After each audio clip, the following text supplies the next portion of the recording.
Hi everyone, welcome to your library at home. My name is Rebecca. I'm part of the public programs team at the State Library of New South Wales.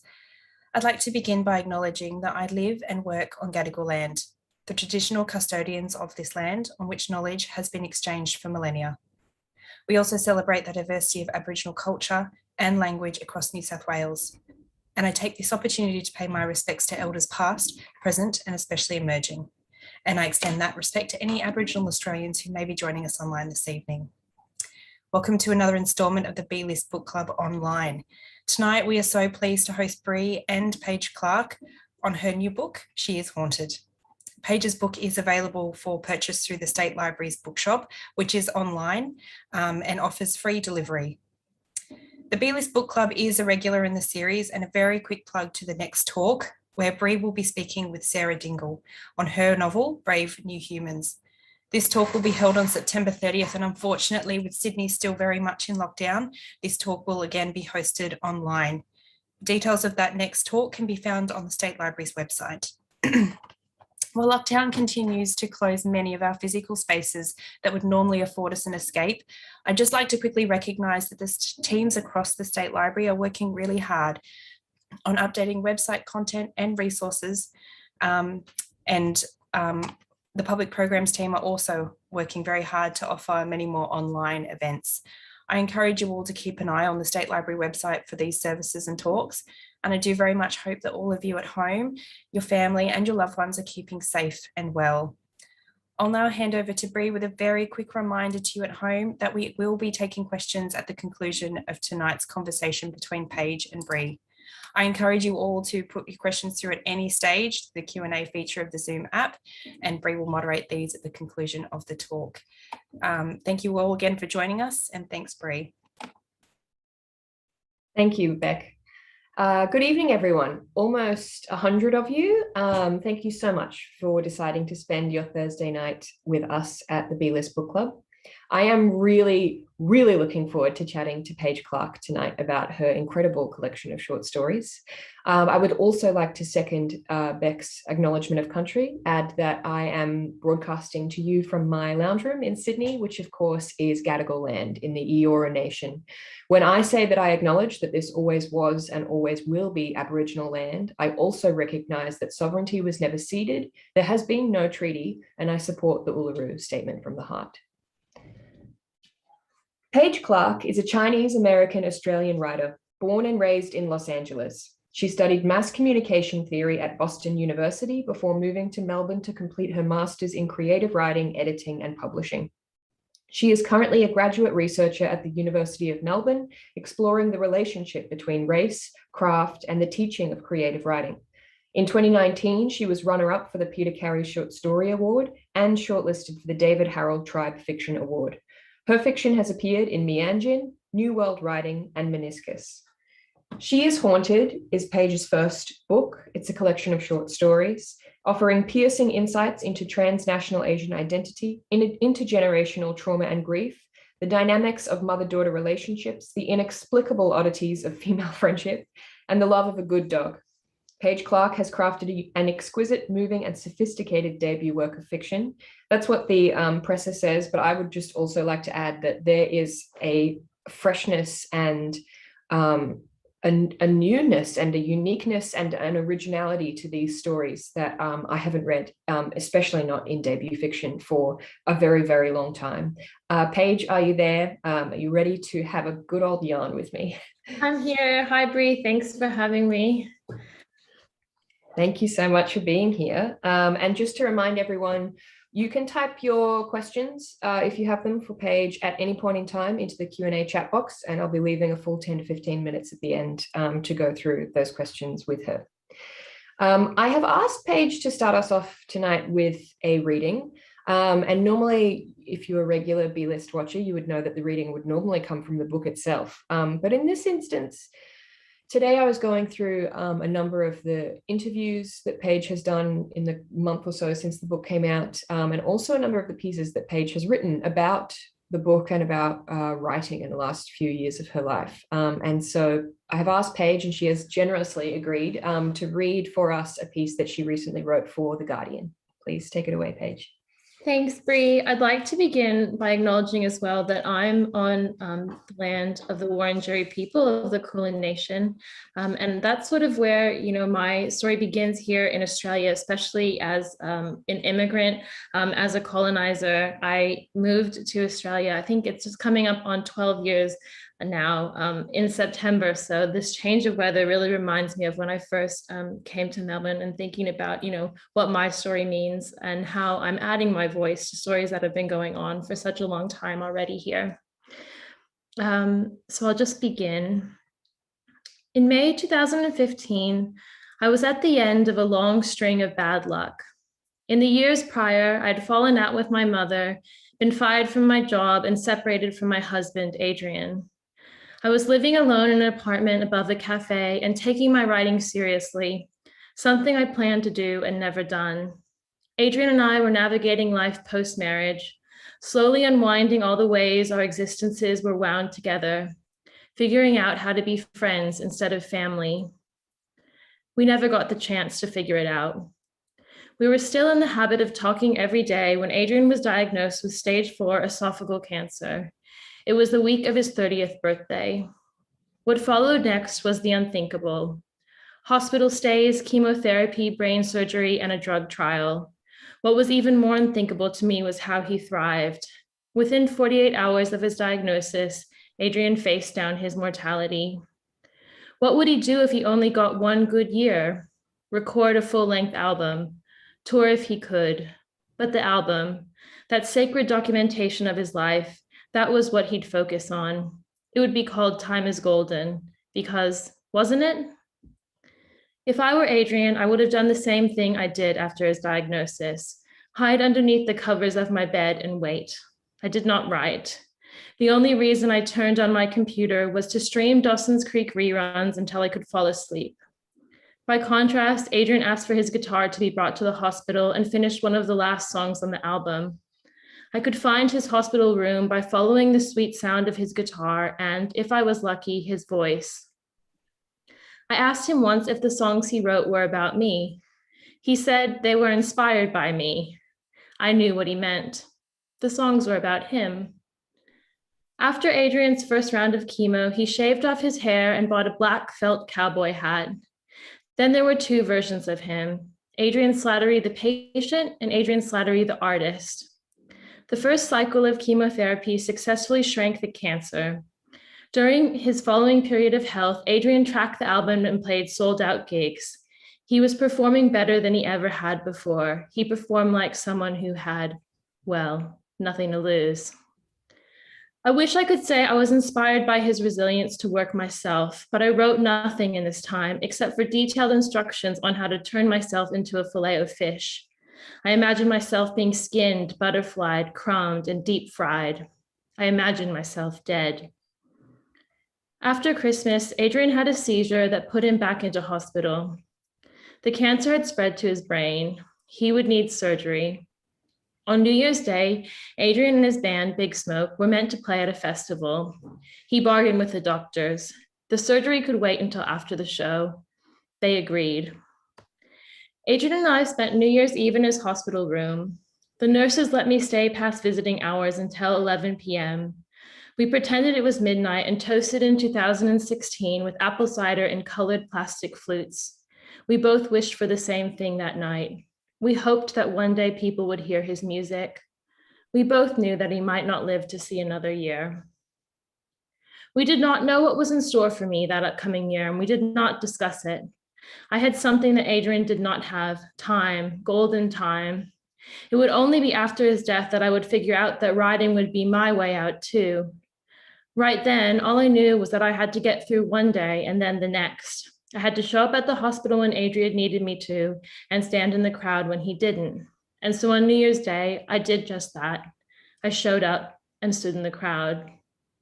It was the performance of a lifetime.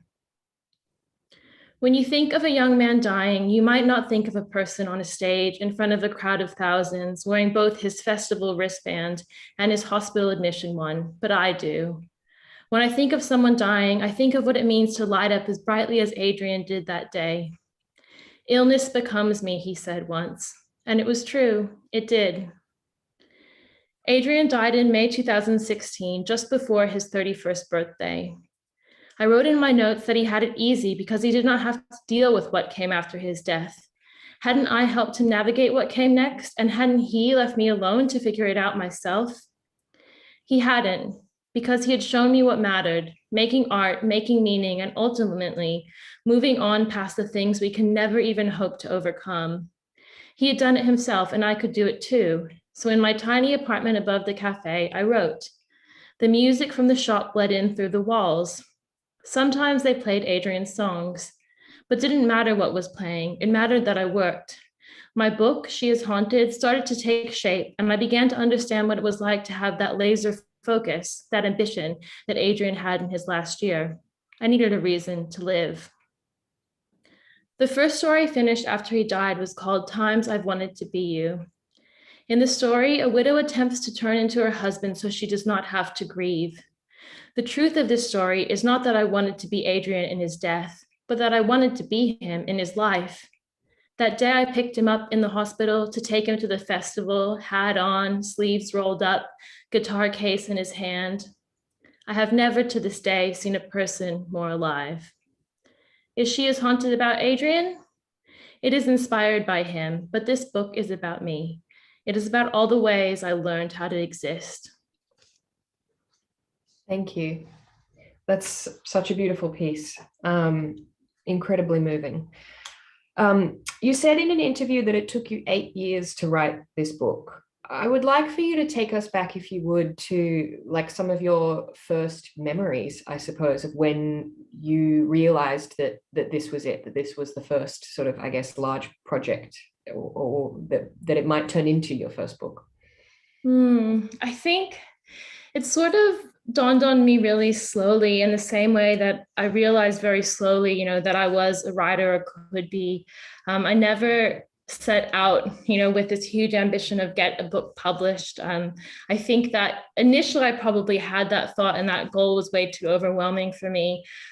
So I kind of broke it down into baby steps, which was, finish one story, get that done. And in the beginning, it was really slow progress. So the 8 years, the trajectory of the 8 years looks really different. The first, few years are maybe getting one story, two stories out a year and getting that finished. And then slowly I began to realize, okay, maybe this can be a collection. Maybe this is something that all belongs together. But there was no, sort of epiphany moment. I wish that there was, but it wasn't that romantic. It's just that sort of slow dawning, that there's work to be done and you can do it. Do you ever have, is there a thing where there's like a push-pull and you're not sure if a short story wants to be bigger? Like, did you always know that they were, every piece that you'd started, every set of characters, every setting was a short story? So when I first learned how to write short stories, and when I guess I first really learned how to write creatively, it was, through kind of an active mimicry of other writers that I really loved. And a writer that I am a huge fan of, Amy Hempel, talks about her writing process, and the way that she thinks of a story is she thinks of the first sentence last. So when she's writing the short story, she's always writing to that final line.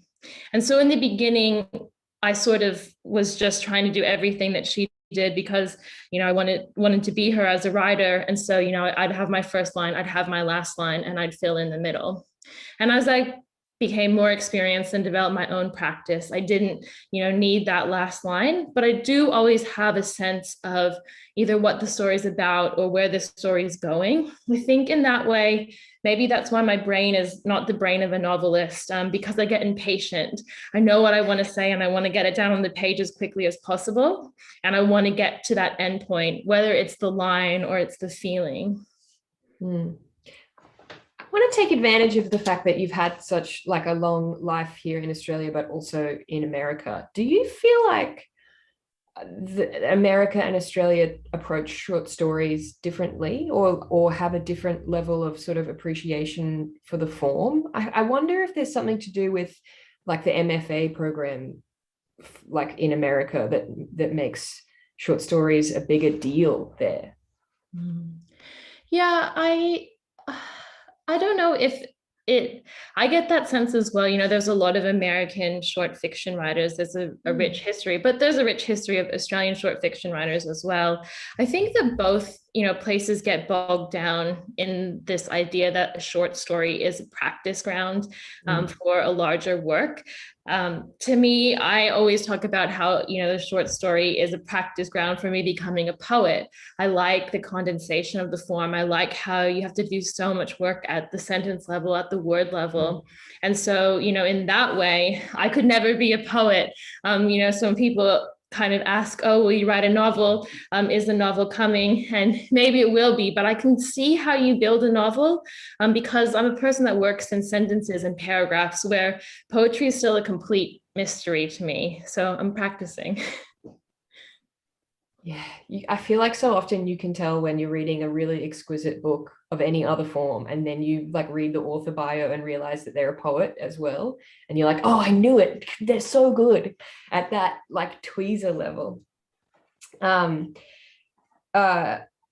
interested in how long it took you to write this book, and like what you just mentioned about having like the early stages, sort of 1 or 2 stories a year.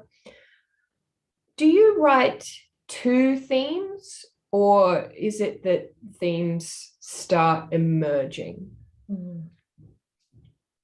I don't write 2 themes. I think that so much of it is just about how I see the world and my kind of sense of observation.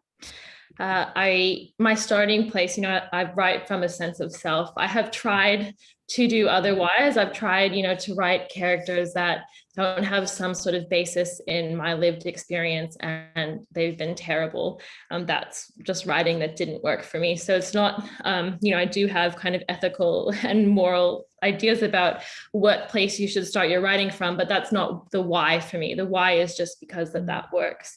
And I think that in the same way that there are themes in my life and things that have happened, that comes out in my work. If anything, I sometimes need to step back from the things that really interest me to make a work that maybe has a broader expanse. I could write about my mother forever, but maybe that people are going to get exhausted of that. And maybe I'll exhaust myself. I don't need to kind of rehash the same thing over and over again. So I think that the themes in my work, I hope that they change as my experiences change. And, I keep saying I need something to happen to me, so I have something to write about. You also said in an interview, it's using fiction as a way to understand the things that have happened. Can you talk a bit about what you mean by that? And is that like similar or different to something like diarizing, like serious diary keeping, which is obviously like one of the most foundational writing practices? It is, and I am not a diary or journal keeper. So to any writers that are here, you have my utmost respect for being able to be disciplined enough to write every day. I think that there was one brief moment in my life where I read this how-to writing book that said, if you don't write every day, you're not a writer.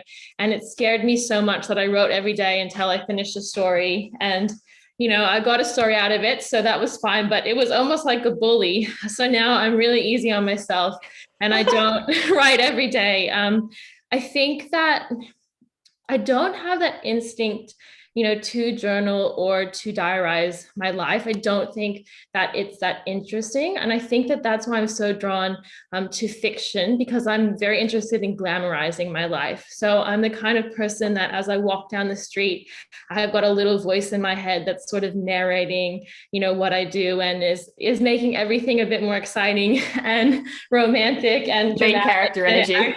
Yeah, main character energy. And even, when I tell friends stories, I'm a huge, big time exaggerator.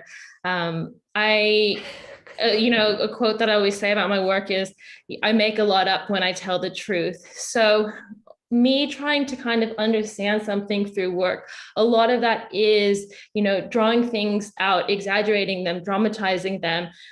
They're not ever as they really happened. It's something that I struggle with when I write nonfiction. I feel like I can't kind of heighten things at the moments where they should be heightened. I like, being able to turn up the levels. And I guess in that way, it's sort of an act of me figuring out where the story is in my own life. How does that relate to, I guess, what people these days call autofiction? Do you identify with that label then, or what does that mean to you? I have had many a text message, a thread with one of my closest writer friends about whether or not I write autofiction. And can you just read that out, please?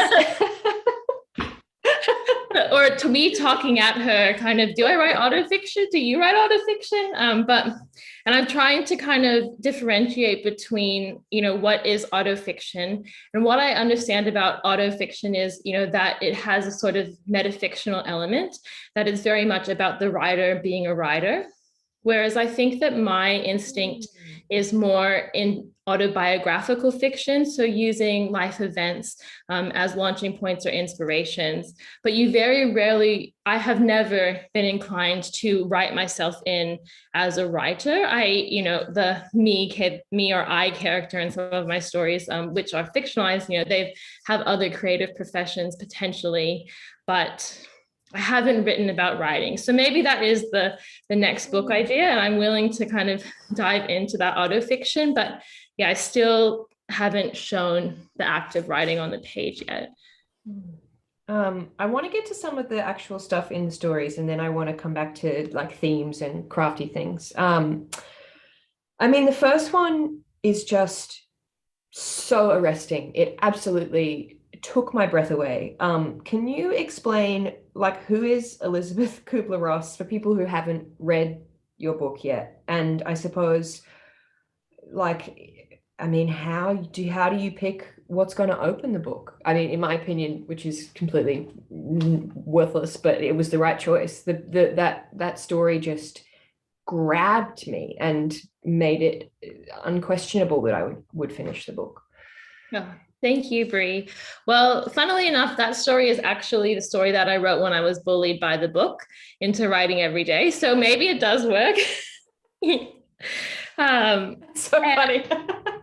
And this is a good, lesson in how I'm terrible at titles, and titles are really difficult. The original title of that story was Rumpelstiltskin, because there's a bargain, and I thought of Rumpelstiltskin making bargains, and everyone that read it said, love the story, title is terrible, what's Rumpelstiltskin got to do with it? And I thought, oh yeah, but this is bargain. And they're like, no, we just think of this little man chanting Rumpelstiltskin, Rumpelstiltskin is my name. So I was really attached to this title, but then I started racking my brain. I'm like, well, it's actually, about the stages of grief.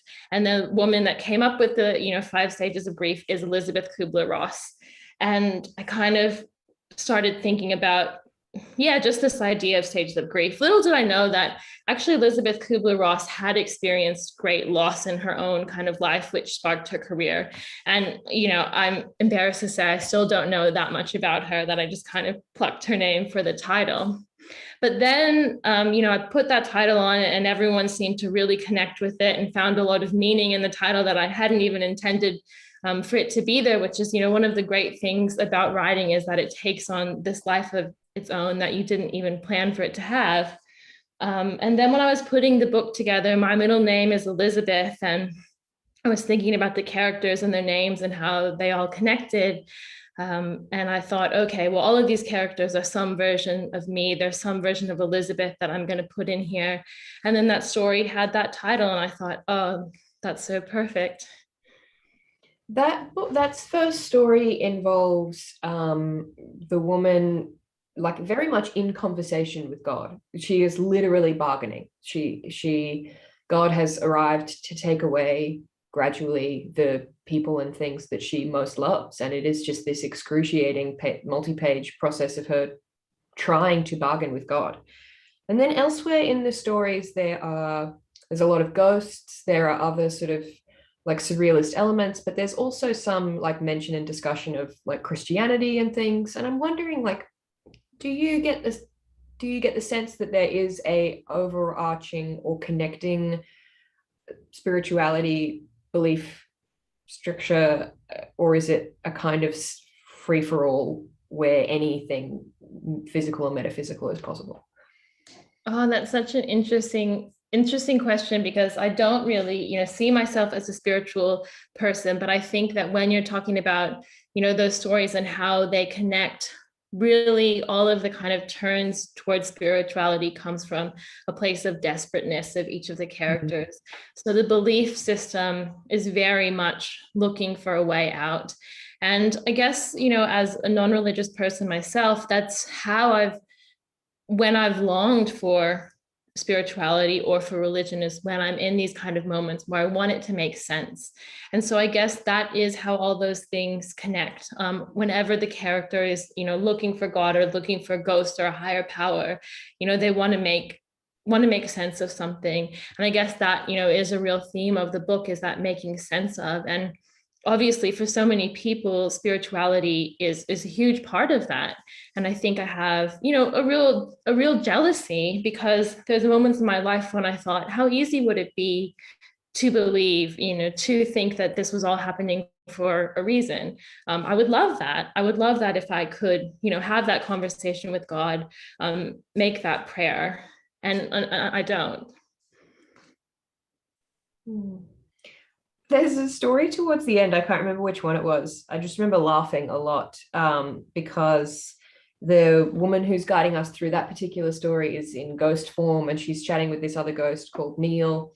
And then you realize that it's Neil Armstrong, and he's in his like white suit, and like it's just like, it's such a beautiful moment of absolute absurdity. But then the story continues into these heavy and dark places and ends up just sort of stabbing you in the guts and making you cry. I mean, how on earth do you try to balance the absurdity and the humor with topics and issues and events that are very, very real and very heavy and serious? Yeah, that is, maybe that's the $1 million question that even I'm trying to answer myself. And, probably a lot of writers have those kind of moments in their own work where they look back and they don't know how they did it. And I think that, humor and a lot of times the surreal elements for me, those are the places where I don't actually know how my brain went there. A lot of times, to the moon, literally.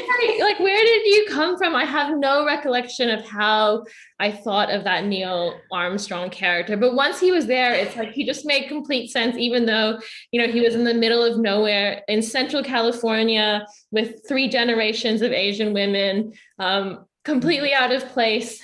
But that was the thing, that made it work. And I guess that's, I'm always talking about, when I talk about my craft, I talk about fictional turns, that there's got to be something in it that's, not the truth, or it doesn't work. So that story, which is the title story, which is probably why you couldn't think of what the title is. But when I was writing that story, it's very much kind of a like, if you take out the Neil Armstrong and the funny bits, it's kind of a pretty straightforward family history about, my mom's life growing up in Central California, and the racism that she experienced there. And that's not a story that worked to me. That's like the kind of thing, I talk about with my therapist or my closest friends, when, I'm going through, oh, my mom had it so hard, and, this life was so tough and these dark things happen. But once I sat down to lay it out, then there's these other people that pop up that just become vehicles for how the story comes across. One of the themes that everyone keeps talking about is mother-daughter relationships. And I get that. But throughout, what actually I kept thinking about was this year at Sydney Writers' Festival, I got to interview Evie Wild about her book that won the Stella Prize, Bass Rock. And something she said was just, I'll never forget. She said that her experience of becoming a mother and like being pregnant and then having her child, and that whole process of birth and new life, actually what it kept bringing to her mind was not necessarily morbid, but just thoughts about death, and the way she spoke about it with such eloquence that you can't sit there thinking about life without contemplating death, and that there are ways to think about like sort of the circle of life and death and generations and intergenerational things in a philosophical and deep way, and acknowledging that they are part of the same thing. And I wondered if you think the book has, like, people often see Asian writing and like it's like just this automatic knee-jerk response that they often will draw attention to mother-daughter relationships. But throughout your book, I just felt motherhood was a thing. And this sense of like what Evie Wilde was trying to describe about a connectedness between like birth and death.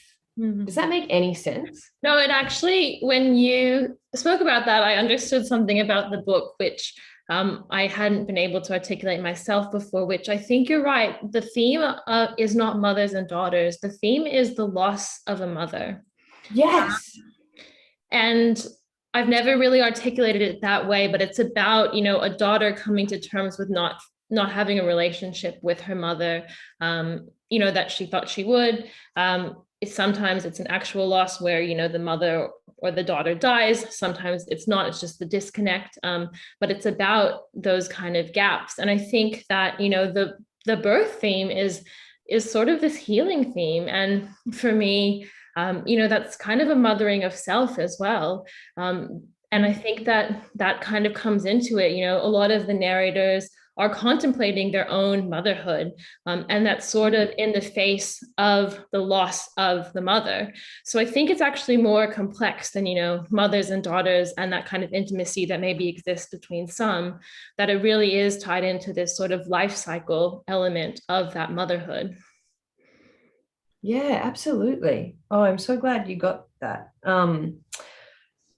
I'm glad you asked the question, because I feel like I understand what I've done better. So it's good for me as well. The other little note I have scribbled here, which is not an official question, but which was the story called Private Eating, and a few others just painted such a freaking nightmare of a picture of trying to date as an Asian woman with like white dudes. Just it sounds like a minefield. I don't know, you can respond to that if you want. It's just another observation I had. I want to tell you something that I heard Ocean Vuong say in a conversation he had there's this great podcast series called City Arts and Lectures that is recorded by these, like a public institution in San Francisco.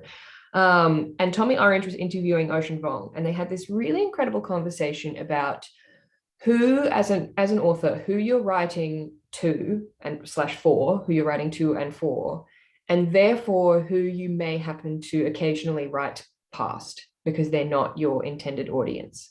And the example Ocean gave, which I'm just wildly paraphrasing, is that he had read this piece of writing by a Vietnamese American author, where they said, for example, she sat down to dinner and had a bowl of pho, brackets, a hot noodle soup, close brackets, and then went to bed, which of course everyone in the audience just laughed at, because it just so perfectly illustrated Ocean's point about, like, in one short parentheses, it was such a strong example of the author having like why do you need to put that in parentheses if you're writing like to your community, or even just writing to people who you can expect will understand maybe the odd thing here or there that is not like defined in parentheses. And I wanted to know if you think of who you are writing stories to and for, and if there are people you are willing to write past. Yes, that's a great question. My kind of go-to answer is that I write I write for myself and I write, the things, not the things that I want to read, but, I really, write for the things that I like to read, and I don't really think too much about audience or how people are going to receive it when I'm in the writing process, because that I find, I don't know how writers do that. I'm sure that some do, and they sit down and they think that this is what the people want. But I am not that person. And I have, I've been peripherally, like not involved, but peripheral to the music industry for a long time. And I've seen a lot of people kind of writing songs or trying to catch the moment.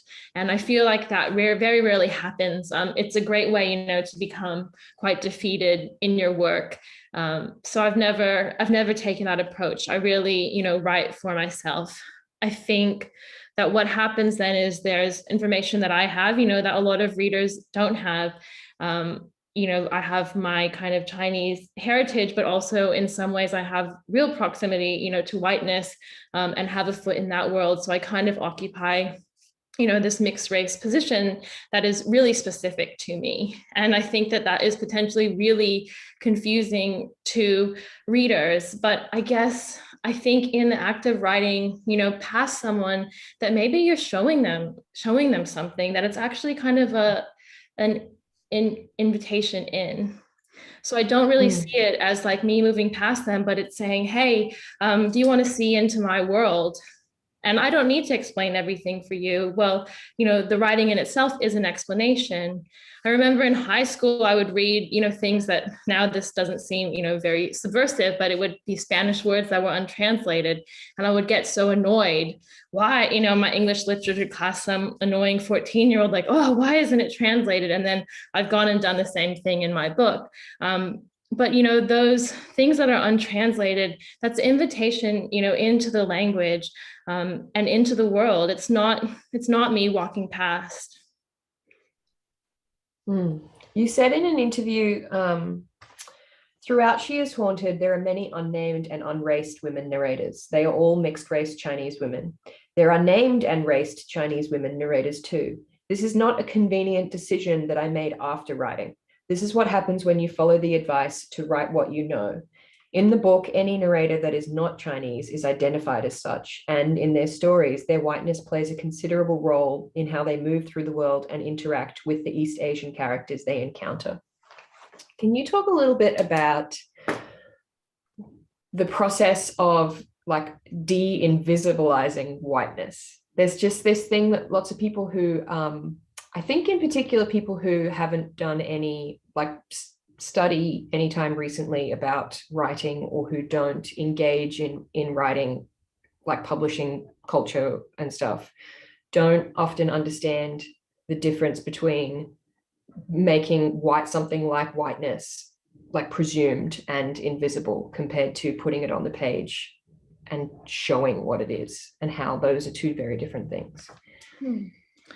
Yeah, well, I guess I think that in the beginning, that I maybe have exaggerated a bit in the essay, and this is kind of, a theme of who I am, that I exaggerate a bit. And I think that maybe the first couple stories I wrote, that I did probably write around race in the way that a lot of emerging writers are uncomfortable with their own identity and whatever markers. And, I would encourage other emerging writers to lean into that sort of discomfort and figure out a way that works for you to kind of write your own identity. But then as I sort of started, to read more about it, and, it's my research interest as well, so I have done a lot of reading on it. The one kind of fix that makes the most sense to me, so many students ask me, oh, well, I don't want to write characters from another culture, but, I'm white, and how do I draw attention to this whiteness? And, I can't take credit for this. So many people have said it before me. Claudia Rankine and Beth Lafrida talked about it a lot in the essay, Whiteness and the Racial Imaginary. But, that whiteness isn't this neutral position. It's still something, that it's still a racial position. And so then, the obvious answer became, well, you write in whiteness as well. And the more that, white writers especially do that, it draws less attention to when writers of color, First Nations writer, do that work in their own work, because it just becomes, part of that scene setting. It becomes part of our literary writing and language that we use. So I make a really conscious effort to do that in my own work, to sort of, draw attention to characters' racial positions. Just a reminder, I can't believe how fast the time has flown. Reminder for everyone watching at home, there are already some questions in the Q&A box I can see, but please do type any if you have them. I have about 10 more minutes with Paige before we go to audience questions.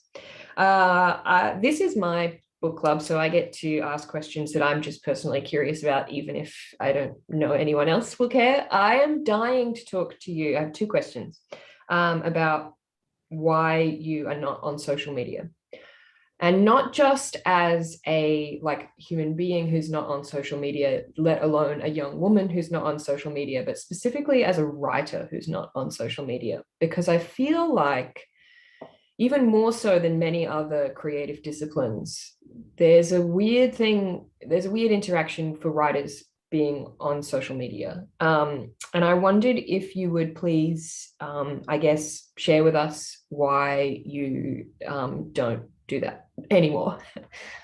Well, the main reason is because I'm a complete internet addict. And, I don't use that word lightly. At the peak of my use, was spending about 8 hours on my phone.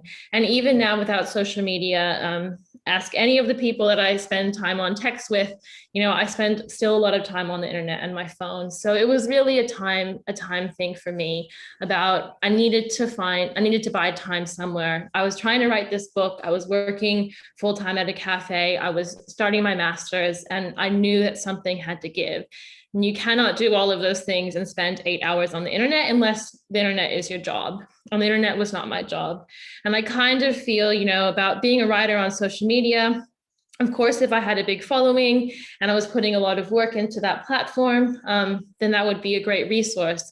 But I'm not willing to spend the amount of time that I would need to make it good. I'd probably have 100 or 200 followers, and it's just not worthwhile investment for me to how caught up I would then get up in the refreshing, and the posting. That being said, there's great benefits of social media, and I forced my partner to share the event on his social media today, because I'm like, I want people to know about it, that we know they might want to come and they're going to be sad if they can't make it. So I do, I'm not cut off from the world in that way. And I guess in a similar way, I do see the writing community on social media, and I know about it. And, I have a bit of envy. I wish that I could be engaged with it in that way, and it would be a healthy space for me, but unfortunately it's not. But I am very open to writing friendships that can exist, over email or in person. I want to have that connection to the community, and I want to give back to it. And I know that hopefully, as my career develops, there'll be space for that. Just don't think for me, it's on the internet. Do you read reviews, or is that how does that connect to the social media thing? Because I personally find it dodging reviews is like dodging landmines when you're just also just on social media. Oh no, I read. I do read reviews, and the problem is that this gives me extra time to refresh Goodreads. So I'm not on. Oh my God, no! And everyone says, yeah. You read your Goodreads. Oh yeah, I read the Goodreads. I do all the things you're not supposed to do. I'm not this kind of angel that's doing crafts when I'm not, not writing. I'm doing crafts and cooking. And no, I'm the same as everyone else, just that I don't have any presents. Oh my gosh. I find maybe your Goodreads must be kinder than mine. I find Goodreads an absolute bloodbath. Oh, it's not, it's not very good, but I just can't stop. I would love to hear a bit more about what you are doing at university, because can you talk a bit about how that interacts with your writing? Because it doesn't sound like the case that you have a day job doing that and that it is very separate from your writing. It very much sounds like these are connected things. Mm-hmm. Yes, and I'm really, lucky in that way. I just feel you're so lucky to be at the university. My research looks at, so in my master's research, what I did was I looked at two creative writing handbooks that are popular in Australia. So one is The Writing Experiment by Hazel Smith, and the other is The Writing Book by Kate Grenville. And they're both still in bookstores, you can find them. And I did a count of race in those books. So looking at representations of writers that were in the textbooks. In Kate Grenville's, there were no writers that weren't white. In Hazel Smith's, there were only 5. And I think that most of them were American writers of color. And Hazel Smith had one Aboriginal writer in her book as well. So that was kind of the launching point for me of, okay, there's no writing guides, that have writers of color, First Nations writer as examples. So that book needs to get written. So my research is kind of looking at how, going towards an inclusive pedagogical text. And I also bring that practice into my own teaching as well. So I'm involved in a research project that looks at the writing workshop specifically, and how to make that, in inclusive space. So looking, Matthew Solisas released a book recently, Craft in the Real World, and he had some models for how what an inclusive writing workshop might look like. So I have been, testing out and changing some of the things that he has, but testing out how those workshops run and students' responses to it in an action research project. Wow. Awesome. Cool. I think you'd be a great teacher. I'd love to have you as a writing teacher. I have more questions, but it is time for audience questions. And we have quite a few, and they are great. So a question from Amy, which was also one of my questions. So this is great. Thank you, Amy. Paige, do you have a favorite story in She Is Haunted? Obviously, if so, which one and why? Or is it like trying to choose a favorite child? I think that, it might be more like trying to choose, a favorite, not a favorite child, but the thing that you like the best out of things that you dislike the most. So I'm quite critical of myself. I think it's easier for me to find the flaw in every story, to find a story that I'm satisfied with. And I think that that's what always changes, depending on my mood. Something won't strike me as bad, it's so self-deprecating, and I don't mean to be like that, but it is just my kind of natural reaction. It's very difficult for me to open up, my book and not see an error in that. And maybe, there's something hopeful in that, which is that we're all really critical of ourselves. And maybe that's why I can read the Goodreads, because no one on Goodreads has said anything to me yet that I didn't think. Even the people that said, this story, this collection is so boring, this just like vignettes and there's nothing happening. I've told myself that hundreds of times. That being said, oh my God, Paige. It's just the truth. But, there are moments. Sorry, I had a related question, which is, sorry, I often think this with both short story collections and essay collections. Do you leave a bunch behind when you're putting it together, or like tracks on an album? Like, what's on the cutting room floor? Oh, well, again, and maybe this kind of goes back to a thing that I've spoken about throughout the evening, which is that, I'm very slow. I work really slowly. I don't like to do any extra work. So no diarying, no journaling. And there were a few flash fiction pieces that someone who, I forget who it was, but gave me very good advice that oftentimes, flash fiction doesn't work. And I'm glad that I took it, because there were a few kind of filler flash fiction pieces. But besides that, I'm so bullheaded that I'll just keep working on something until it fits, because I don't want to have to waste any writing. It feels like, all writing is such hard work to me. And that's every writer would know that, it's really difficult. I don't think it's easy. And so I want to make the most of everything. So I'll just keep working at it. And I think, there's so much that can be done in editing. I believe, editing to me is at least 50%, if not more, of writing. So I'll just keep whittling down. And I think, I probably lose thousands of words along the way, but it doesn't hurt as much. Another question here we have from Lee is regarding tension. How do you know how to build that in a short story if it's not about theme or plot? Does that tension extend to the whole collection? Do you spend a long time thinking about the story order? That's a great question. And the way that I kind of frame this for myself is, I'm not a plot traditionalist necessarily that it needs to have, rising action and follow this kind of really neat arc. But I think that a story, it has to be about something. And this goes back to this idea of fictional turn. There has to be something that shifts or changes, not necessarily an epiphany. It can be really subtle. It can be something really small. So for me, the question that I ask myself with anything, that I write is what makes this a story to me? And I define that for myself. And I guess that expands to the collection as well. When I was putting it together, the question I asked myself is what makes this a book? What is it that keeps this from being just a disparate group of stories? What is it that makes this a book? What holds this together? And I did a lot of work on the order. I really wanted, I actually with the book, I did follow a more kind of, I wanted to plot out different arcs. I wanted different things to happen at different times. I knew what the themes kind of were, and I wanted them to work together. I wanted, repetitions to occur at the right place. So I played around a lot with the order. I made sure that things didn't butt up too close together. There's a lot of people that eat pizza in the book, surprisingly. There's a lot of food, there's a lot of dogs.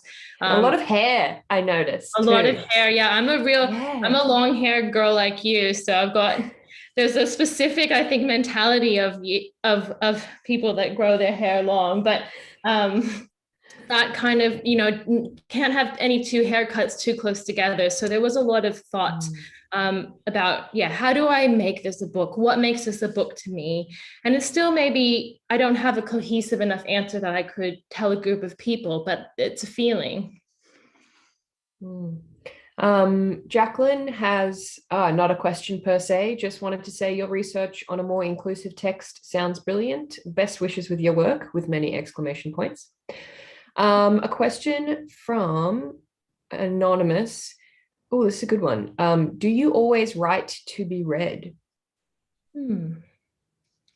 No, I don't think I write at all to be read. I think it's still such a surprise and a miracle to me when I find out people have read my work. So I'm always kind of taken aback by that. I think, I spoke before about how my audience was myself, and maybe that plays into it. And I don't know how that will change. That's something about being a writer that's out in the world. You can't help but get these voices of how people respond to your work. And I do think as, more people read my work, even when I was in the writing process, but through study, of course, you take on board, what people say that they like or don't like, what are their favorite parts about your writing.